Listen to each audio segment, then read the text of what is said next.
À l'aéroport de Timișoara, ville située à l'ouest de la Roumanie et réputée pour sa tranquillité, des vols inhabituels changent l'ambiance. C'est un véritable déferlement de Roms, la minorité la plus discriminée en Roumanie.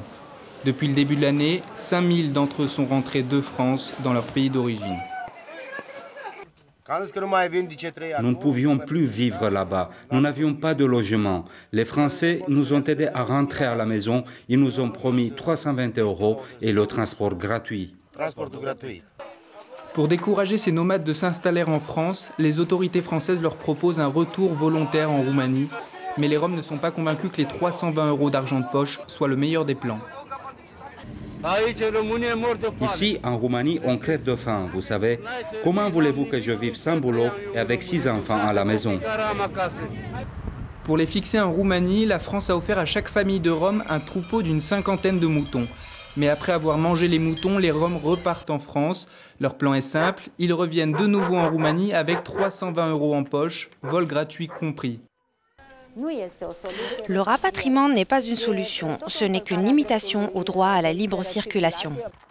Cette fois, la France ne leur propose plus de moutons pour les fixer en Roumanie, mais une subvention d'environ 3 500 € à condition qu'ils présentent un plan d'affaires. Mais les Roms de Roumanie sont devenus citoyens européens et ils peuvent à tout moment repartir à Paris.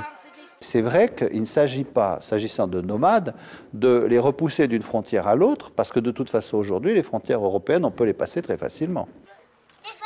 Entre-temps, les Roms doivent assurer leur survie en Roumanie, et ce n'est pas un art facile. Regardez-moi ça, nous n'avons pas de bois pour faire le feu.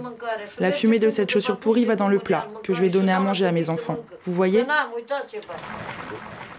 Ces enfants survivent grâce à l'argent que leur père mendie en France. Nous sommes prêts à suivre notre fils qui est parti en France.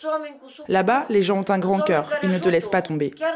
Si tu mendis, ils t'aident et tu as une chance de survivre.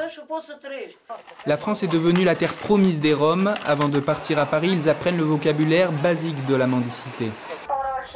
Bonjour messieurs, bonjour madame, donnez-lui l'épice. L'odyssée française des Roms de Roumanie continue, celle de leurs enfants aussi.